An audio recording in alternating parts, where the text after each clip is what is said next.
What's up, Indie Warriors? Barely Magic Mike here, back for another themed edition of Indie Spotlight, the show where we take a small handful of games we didn't have time to fully review and give some impressions to help you determine what is worth your money and time and what is worth never thinking about again. Today's edition is all about first-person shooters that either released or transitioned from early access to 1.0 in the last couple of weeks.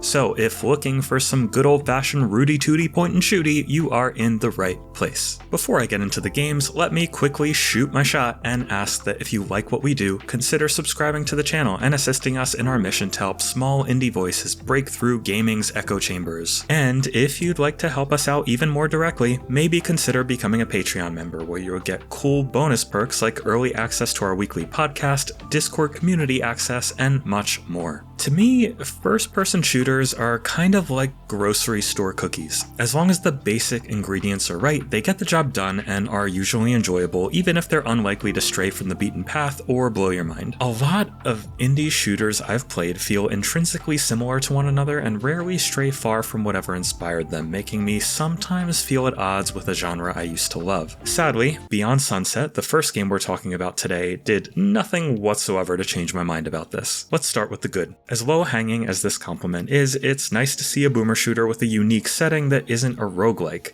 Beyond Sunset is a shooter dripping with old-school vibes and paired with an eye-catching cyberpunk setting and a thumping synth soundtrack to match. Although I didn't get too far with the story for reasons I'll get into, the game has 5 episodes of content that take you through a tale set in Sunset City, where you wake up with no memories, have bizarre superhuman abilities, yada yada yada, kill a lot of people and robots. There are more than enough cliches to go around here, but the game undoubtedly puts up a higher than average effort in telling its story, so you may end up being drawn to it. You start the game with a sword and learn that you can not only slash enemies with it using the right trigger or left mouse button, but also use the left trigger or right mouse button to deflect bullets back at enemies. And perhaps like an omen for things to come, this is where Beyond Sunset almost immediately irritated me. In the beginning of the game, you only have a sword, and it takes a little bit of time to get a gun, so any enemies you can't directly reach who are shooting at you need to be killed with deflected bullets. Maybe I somehow didn't understand how this works, but the bullets I deflected would sometimes shoot back at my enemies, but more often than not just fling off into a random direction like a dog catching sight of a squirrel. Getting a gun didn't make my feelings on the matter much more positive because whether I played with keyboard and mouse or a controller, shooting simply didn't have that magic sauce to feel great. It's serviceable, but doesn't have the tight, tactile feel that the game's ridiculous enemy encounters seem to demand. And by ridiculous, yes, I do mean bad. Beyond Sunset loves to throw you in a room and suddenly spawn in tons of enemies that all start attacking you at once. These aren't smart enemies, often opting to stand still while targeting you or blindly flailing your way like something from Vampire Survivors, but the game attempts to compensate for their lack of intelligence with the sheer number of them it throws at you. In one particularly egregious instance, I had about half of my health and entered a room where at least a half dozen pistol-toting foes immediately surrounded me. I didn't even have time to switch weapons before these enemies knocked the stuffing out of me, and only after several instances of trial and error did I stop bothering with guns and just use my sword to deflect everything for long enough to survive. Did I make it past the encounter? Yes, of course I did. I just told you that. Was I having fun? No, I wasn't.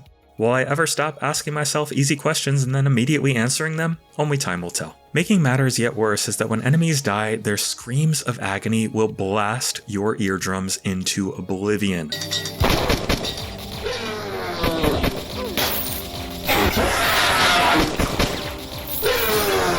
I seriously don't know how this sort of sound design made it through Beyond Sunset's early access phase, but it's really bad. To give Beyond Sunset the benefit of the doubt, maybe getting deeper in the game and unlocking more of its arsenal and abilities will smooth over its rough spots, but from what I played, it was very hard to keep going when there seemed to be so much artificial difficulty and, frankly, bullshit design at play. I even tried to give it another chance at one point and was rewarded with it hard crashing my PC. I'm just gonna take that as a sign and personally will not be picking it up again anytime soon. The next shooter to make the list is Moros Protocol, a bloody sci-fi roguelite taking place on a derelict spaceship called the Orpheus, where you wake up with, wait for it, No memory! Alright, I'm gonna forgive the cliches a little more for this one because Moros Protocol's story seems about as important to the overall experience as the artwork on a pizza box. Though unusually, it's not the only place where it shares some similarities with Beyond Sunset because you'll again start with only a sword and do a lot of slashing before you get a proper gun. The difference with Moros Protocol is I was actually having a pretty good time with it. Shooting feels tight and responsive, and though many will consider this heresy, I sort of recommend a controller over mouse and keyboard for this one. Both are fine, and I know the latter is the go-to for many shooter fans, but playing Moros Protocol on even an Xbox controller was a little extra interesting because of surprisingly nuanced haptics that gave the weapons more punch than I initially expected. I also really enjoyed the visuals, which employ a pixel art aesthetic brought into the third dimension with surprisingly interesting results. Everything from the base textures to light reflections uses pixel art that's surprisingly eye-catching, even though I wasn't seeing a lot of variety in the early game environments. It doesn't look quite as interesting as the semi-recent System Shock remake, despite having some similar vibes, but overall has a solid visual design that lots will find appealing. I didn't see much in the way of interesting progression though, which is unfortunately more often the case than not in many roguelite shooters I've played. After losing a run in Moros Protocol, you can go to the game's skill tree and buy some upgrades to assist you in the next one. But it's hard to say without playing a lot more of the game if its roguelite structure ever manages to be more than just a way to extend playtime. I wouldn't say there's anything whatsoever original here, but with the core shooting and slashing feeling as solid as it does, you can certainly do worse if you're looking for a roguelite shooter fix. Also, the game supports co-op, which is likely to add some life to it for those looking to bloody up the spaceship with a friend. So far, between the deeply unpleasant Beyond Sunset and decent but unremarkable Moros Protocol, it's hard to get too excited about these recent FPS releases. It's a crowded genre, and any new entry has to stand out in order to really matter to me. So thank goodness Unyielder is here to wake me the fuck up. Unyielder is crazy. I don't know what's going on half the time, and there's no sense in me even attempting to piece together its bizarre anime story littered with world-specific lingo since I was immediately confused in its opening minutes. But despite being yet another FPS roguelite, this is a shooter that actually has some goddamn ideas. First of all, let's talk about the guns. For whatever reason, the guns in Unyielder are often absolutely massive, taking up almost half the screen even on an ultra-wide display. It's hilariously over the top and borderline distracting, yet adds to the kind of zany, fast-paced vibe. Thankfully, each gun feels great to shoot, but that's partially due to the game's unique counter and parry mechanics. Some of you just rolled your eyes because you're sick to death of the P word, and that's fine. Unyielder may not be for you, but that's fine. I personally love me a parry-focused game, and centering the mechanic around shooting is something I've personally never seen before. Unyielder is a boss rush roguelite where each run will have you entering a small selection of areas to face off against a minor boss or a major boss. The game has over 40 bosses, but at least in the early stages of it, I was fighting a lot of repeats. This leads me to wonder whether Unyielder should really be a roguelite, which is something I wonder with almost every roguelite shooter I've ever played except for Mullet Mad Jack, but at least in its opening hours, I was having a blast despite the repeat encounters. Some bosses will be slow and lumbering, and others will whisk themselves around the arena as if you just filled their hull with bees. In any case, a boss attack will trigger a flash that can be countered with a well-placed shot or a melee attack, with some serious timing required if you hope to get it right. Successfully parrying or countering the boss will briefly stun them, sometimes giving you the opportunity to go in with your fists and give them a proper wallop. Killing a boss will drop a bunch of loot like mid-run perks as well as new weapons and ammo for your guns. The perks didn't really impress me because it hardly felt game-changing to have my shields regenerate 15% faster or my max health go up by 20%, but there's always the chance it gets more interesting as the game goes on. It's worth mentioning here that I abandoned my heretical controller-preferring nature for this one because Unyielder is simply not a great match for it. The tight timing window of each parry or counter isn't well suited for the less precise analog aiming, and my skills were significantly better on the mouse and keyboard. Not to mention, it's hard not to feel like the developers have perhaps never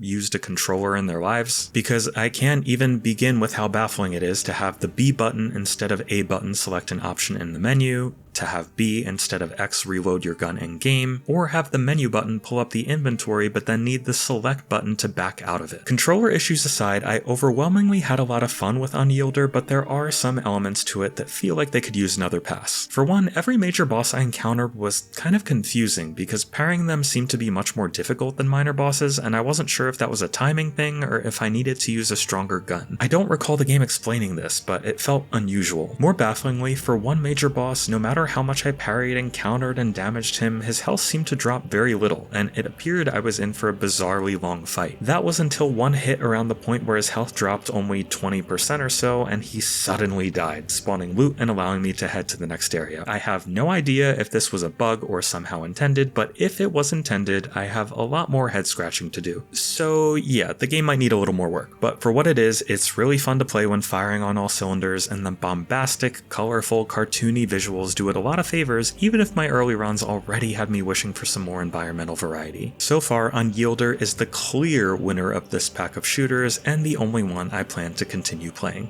So far, at least. Because yes, we're not quite done yet. We have one more game to cover, so buckle up for Hyper-Violent, a game whose title might give you a similarly wrong impression about the game as I had. I expect a game called Hyper-Violent that looks like Hyper-Violent to be, well, a hyper-violent first-person shooter with lots of fast action and wild gunplay. And there is some of that in Hyper-Violent, no doubt. You'll get plenty of shooting done, but the structure of the game feels like it has one foot firmly in boomer shooter territory and the other more comfortable as an immersive sim. In Hyper-Violent, you awaken in the outpost of a remote mining colony where something has gone terribly wrong. Zombified miners and freakish pixel art monstrosities roam the area, and only by exploring, gathering keycards to access new areas, and reading notes from the fallen personnel can you piece together what happened and how to make your way out of this hellhole. Hyper-Violent's sensibilities are pretty deeply old school and heavily inspired by the original System Shock. You have a fairly robust inventory to store health vials, guns, ammunition, and items, and for most weapons or tools you can hold one in each hand. I found the inventory a little cumbersome, but even on controller it worked well enough as long as I waited for a pause in the action to use it. Thankfully that wait was never too long because Hyper-Violent likes to dole out its action in short, fast bursts and otherwise focus on exploration and atmosphere. Don't get me wrong though, there are plenty of things here to shoot until they're piles of guts, but it's far from the constant arena-like mayhem of something like Doom. Thankfully, when combat does pop up, shooting Hyper-Violent's various weapons feels pretty good, even if enemy behavior isn't especially interesting. It clearly wants you to focus on its story too, though your appreciation of it will heavily depend on your expectations. It has awful voice acting, primitively written dialogue, and enough horror cliches to make even James Wan wince a bit. But something about that feels fairly loyal to the era of gaming it's trying to replicate, and it's giving it a pretty good shot. Even though both Hyper-Violent and Moros Protocol use a 3D pixel art style, the results here are pretty different and arguably much closer to the retro titles it tries to imitate,